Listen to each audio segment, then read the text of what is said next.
किराएदार बेटा। उठ जा नालायक, सुबह के 8 बजने को है। तुझे एग्जाम नहीं देना क्या? थोड़ी देर और सोने दीजिए ना पापा। तू उठता या फिर मैं तेरे ऊपर पानी फेंकूं?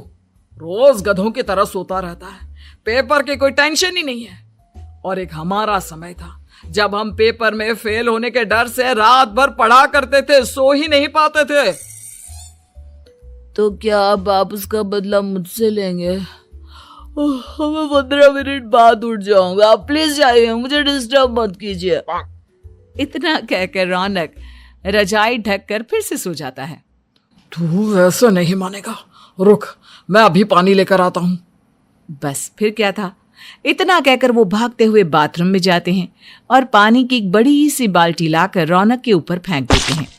पानी पड़ते ही रौनक झट से उठ जाता है। ये आपने क्या किया पापा? अब तो उठेगा नहीं तो यही करना पड़ेगा ना।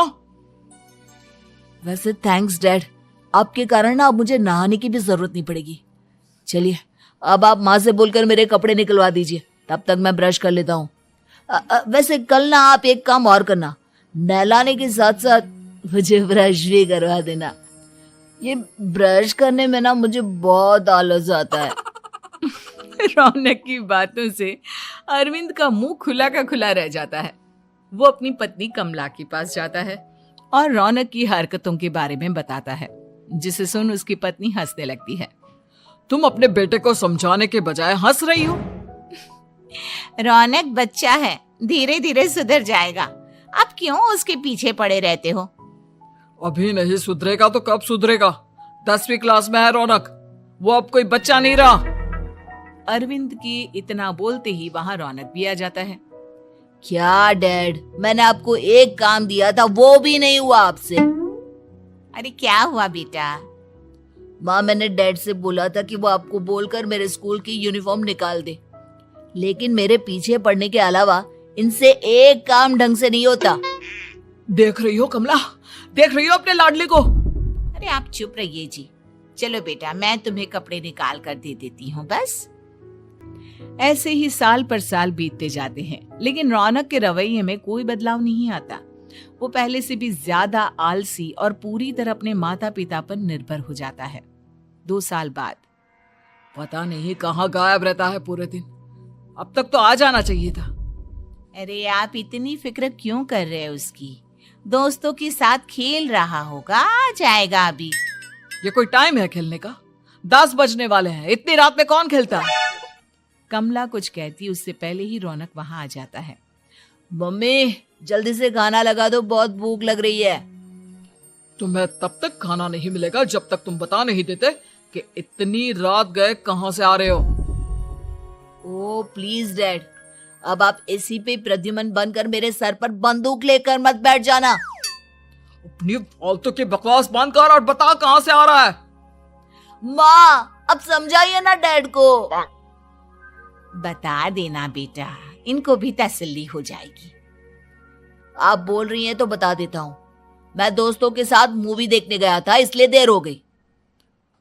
तो इन सब चीजों में मेरे पैसे उड़ाता है। कभी 1 रुपया कमाने के बारे में सोचा है तूने? जब देखो हवा की तरह पैसे उड़ाता रहता है। माँ अब आप इन्हें चुप करा दीजिए, वरना ना मुझे गुस्सा आ जाएगा। अच्छा क्या कर लेगा? बता ना क्या कर लेगा तू? वैसे बात तो ठीक ही है, मैं कर ही क्या सकता हूँ। पैसे तो फिर भी मैं आपसे ही मांगूंगा ना। चलिए अब ये सब बात छोड़िए और मम्मी मेरे लिए खाना लगा दीजिए। अभी लगा देती हूँ बेटा। मैं बता रहा हूँ कमला, एक दिन ये ऐसे ही बिगड़ जाएगा। ओफो, आप क्यों इतना पीछे पड़े रहते हो मेरे बच्चे के? बात की बाद में देखेंगे, अभी आप शांति से उसे खाना खाने देंगे। अगले दिन डैडी मुझे 10,000 रुपए चाहिए। हाँ? अब इतने पैसे क्यों चाहिए तुझे? डैड आप बिना सवाल किए कभी पैसे नहीं दे सकते क्या? जब तक तू बताएगा नहीं तुझे पैसे भी नहीं मिलेंगे। अरे अब आप अपने बेटे को पैसे भी नहीं दे सकते? नालायक, तेरी उम्र के लोग नौकरी करते हैं और एक तू है जो नौकरी करने का नाम ही नहीं लेता कभी। आप लोगों के होते हुए भला मैं नौकरी क्यों करूं? अरे हम कब तक पैसे देंगे तुझे? तुझे भी तो अपने पैरों पर खड़ा होना होगा ना। कौन सा उधार के पैरों पर खड़ा हूं? अपने ही तो पैरों पर खड़ा हूं मैं। इसी तरह रौनक दिन प्रतिदिन लापरवाह होता जाता है। उसकी लापरवाही को देखते हुए अरविंद और कमला अपने बेटे की शादी कराने का फैसला लेते हैं और 1 महीने के अंदर अंदर ही रौनक की शादी मेघा नाम की लड़की से करा देते हैं। शादी के कुछ दिन बाद, रौनक, मुझे एक अच्छी सी साड़ी चाहिए, आप ला दोगी ना? हाँ, क्यों नहीं। कितने तक की आती है साड़ी? यही करीब 5,000 तक की। तुम चिंता मत करो, मैं आज ही डैडी से पैसे मांगकर तुम्हारे लिए साड़ी ले आऊंगा। आप कब तक ऐसे ही अपने पापा से पैसे मांगते रहेंगी? कोई अच्छी सी नौकरी क्यों नहीं कर लेते आप? अरे डैड के होते हुए मुझे नौकरी करने की जरूरत ही क्या है? पर आप ऐसे कब तक उनसे पैसे मांगते रहेंगे? कुछ आपको अपने दम पर भी तो करना होगा ना। अब तुम भी बाकी लोगों की तरह मुझे ज्ञान देना शुरू मत कर देना। साड़ी चाहिए ना तुम्हें, मिल जाएगी बस। इतना कहकर रौनक अपने पिता से पैसे मांगने चला जाता है। डैडी, मुझे 5,000 रुपया चाहिए। अब 5,000 क्यों चाहिए तुझे? वो मेघा को साड़ी चाहिए थी। अरविंद आगे बिना कुछ कहे चुपचाप उसे पैसे निकाल कर दे देता है। कुछ दिन बाद, तुम्हें नहीं लगता कमला, रौनक हम पर पहले से भी ज्यादा डिपेंड हो गया है?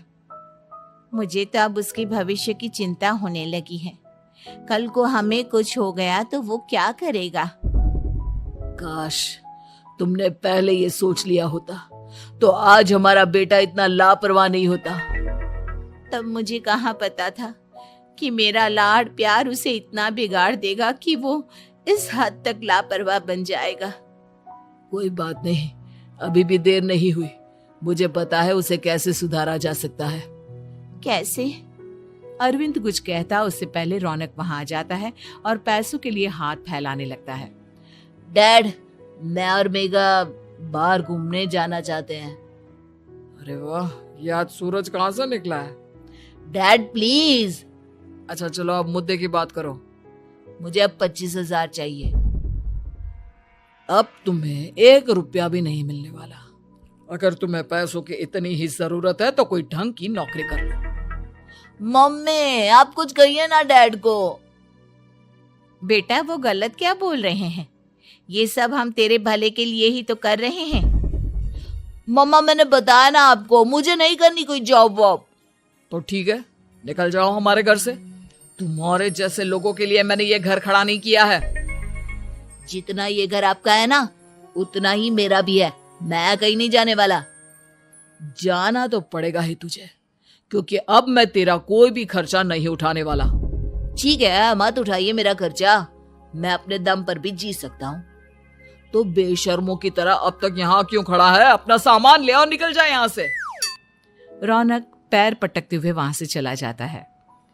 घर से निकालना जरूरी है क्या उसे? बिना पैसों के कौन रखेगा उसे किराए पर? अगर उसका भविष्य सुधारना है तो हमें अपने दिल पर पत्थर रखकर ये कदम उठाना ही होगा। दोनों बात कर रहे होते हैं कि रौनक अपनी पत्नी के साथ एक बड़ा सा बैग लेकर घर से निकल जाता है, लेकिन घर से बाहर उसे कोई भी मुफ्त में अपने घर किराए पर नहीं रखता। अंत में थक हार कर वो फिर से अपने घर चला जाता है। क्या हुआ? थोड़ी देर पहले तो दहाड़ते हुए घर से निकला था, अब क्या हुआ? नहीं रखा ना किसी ने तुझे किराए पर? डैड प्लीज, मैं कुछ दिनों में कोई अच्छी सी नौकरी शुरू कर दूंगा। आप तब तक तो हमें रख लीजिए प्लीज। सुबह से रात हो चुकी है लेकिन कोई हमें रखने को राजी नहीं है। अब आप ही बताइए, इतनी रात को मैं मेघा को लेकर कहाँ जाऊंगा? ठीक है, बहू की वजह से मैं तुझे घर पर रख रहा हूँ, लेकिन तू इस घर में एक बेटे की नहीं बल्कि एक किराएदार की हैसियत से रहेगा। 3 महीने हैं तेरे पास। इन 3 महीनों के अंदर अंदर मुझे तेरी पहली तनख्वाह हाथ में चाहिए, समझ गया? पक्का डैड, इन 3 महीनों के अंदर अंदर तो कोई बढ़िया सी नौकरी ढूंढ ही लूंगा मैं। ऐसे ही धीरे धीरे समय बीतने लगता है और अरविंद के दिए 3 महीनों में से 2 महीने बीत चुके होते हैं। पापा जी ने हमें 3 महीने दिए थे, जिसमें से 2 महीने तो बीत चुके हैं। अब ये आखिरी महीना बचा है। अरे तुम चिंता मत करो, आज मेरा ना 2 जगह इंटरव्यू है, दोनों में से कहीं ना कहीं तो जॉब लगी जाएगी। अच्छा, all the best. Raunak interview के लिए निकल जाता है, जिसके बाद शाम में रौनक घर आता है। कैसा गया इंटरव्यू? आपकी नौकरी लगी या नहीं? अरे पहले सांस तो ले लेने दो अच्छे से। बताइए ना, मुझसे तो जरा भी इंतजार नहीं हो रहा है। वो दरअसल बात यह है कि मेरी नौकरी तो लग चुकी है, लेकिन पैसे बहुत कम है। कितने पैसे हैं? 15,000। इतने में अरविंद और कमला मिठाई का डिब्बा लेकर आ जाते हैं। बधाई हो बेटा। हम जानते थे तेरी जॉब जरूर लगेगी। लेकिन मेरी सैलरी बहुत कम है मम्मा। कम है तो क्या हुआ, धीरे धीरे बढ़ जाएगी। हाँ बेटा, हम तो बस चाहते थे कि तू अपने पैरों पर खड़ा हो जाए। मतलब अब आप मुझे घर से नहीं निकालेंगे? नहीं, ये सब हमने तुझे जिम्मेदार इंसान बनाने के लिए किया था। Thank you mummy papa. अगर आप दोनों ऐसा नहीं करते तो मुझे कभी अपनी जिम्मेदारियों का एहसास तक नहीं होता। आज आपने मुझे सिखा दिया कि इंसान का अपने पैरों पर खड़ा होना भी जरूरी होता है। इतना कहकर रौनक झट से अपने माता पिता के गले लग जाता है और अपनी कमाई की पहली तनख्वाह वो अपने माता पिता के हाथ में सौंपता है। इस तरह रौनक एक गैर जिम्मेदार व्यक्ति से एक जिम्मेदार व्यक्ति बन जाता है।